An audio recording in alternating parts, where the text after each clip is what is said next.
Antique, meron daw kakaibang klase ng bato na kusang umaapoy. Bakit kaya? Kahit sino, mababato-balani sa bato ng lalaking ito. Umusok na yung bottle na nawalan ng tubig. Kukuha ko rito ng isa lang. Ang pinaka-iniingat-ingatan niya kasing bato kahit wala man daw ditong anumang inihahalong kemikal o gas.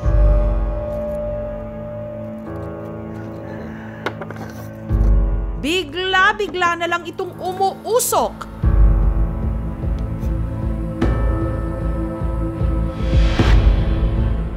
Sa kamay ko yan. Usok siya. At lumiliyab. Yan na po, makikita natin. Nagpuproduce siya ng apoy. Yan. Dahil mga Bernard, baka masunog yung bahay mo dito. Liliyab yung partner eh. Oo. Hindi siya basta mamatay yan. Natakot ako na baka masunog ang bahay kasi biglang lumiyab yung apoy. To see is to believe talaga. Mas mahal ito kaysa meteorites. Kung kukunin nila ng 10M, bibigay ko. Anong superpowers ba meron ang batong ito?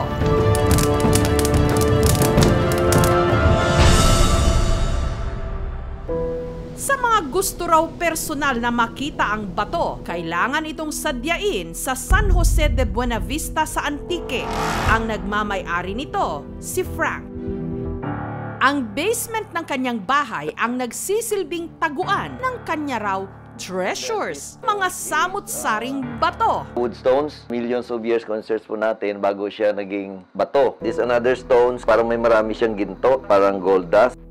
This one, meteorites. Nakuha ko ito sa different places. Pero ang pinaka-namumukod-tangi sa kanyang koleksyon, ang kung tawagin niya, Ayan na. firestones. Mula 1/2 inch hanggang 3 inches ang lapad nito, kulay puti. Pirming nakababad sa tubig sa loob ng kanyang antigong emerald jar. Yan na po, makikita natin. Nagpuproduce siya ng apoy. Pag tinanggal mo ito sa tubig, makikita mo, uusok siya. But after that, magpuproduce na siya ng fire. Ang matagal-tagal na siguro, mga 20 minutes. Saan nga ba nanggaling ang pambihirang batong ito? Tinanong ko talaga siya kung saan galing sa lalim ng tubig na sinisid ng mga tao. I think Mindoro, galing sa langit, nagkandalaglagan sa lupa. Yung iba pumupunta doon sa tubig, hiwaga talaga siyang bato.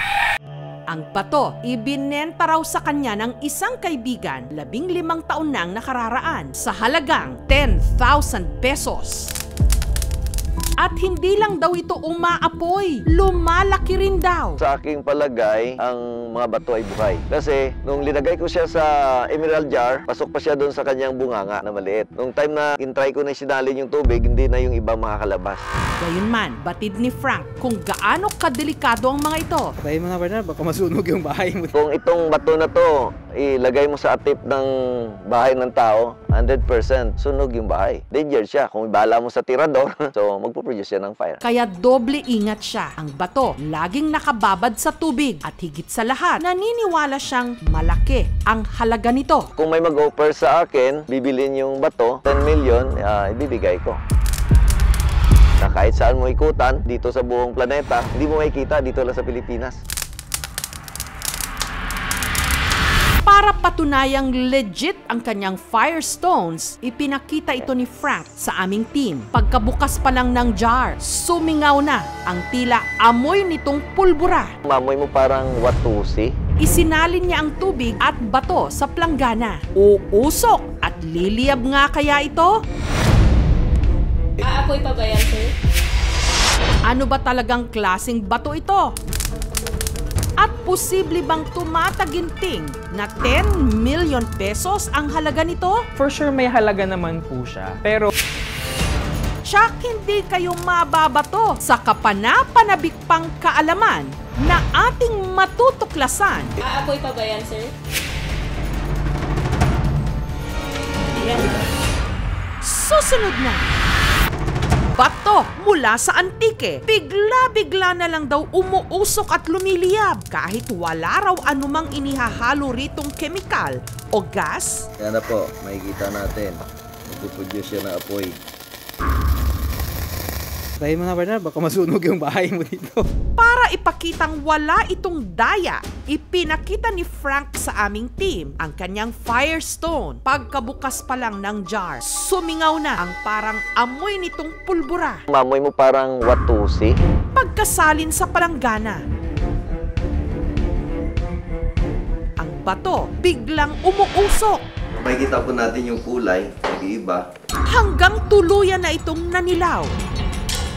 Gayunman, nung ipinatong niya ito sa salamin, Aapoy pa ba yan, sir? I think apoy, kasi may usok. makalipas ang isang oras, hindi ito nagliyab. Same na yung tubig.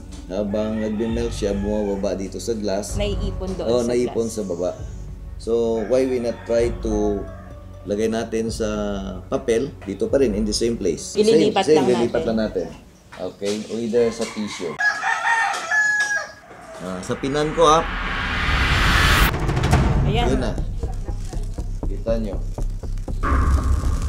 Inangat ko lang. So, nakita nyo, ayan na siya.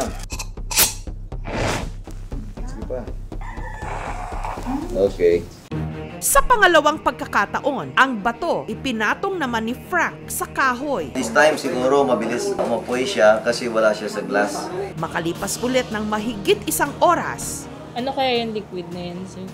Yung Yan tubig niya. niya? Yung tubig niya, pag ginawa, yun. nung galawin ni Frank ang bato, bigla itong nagliyab.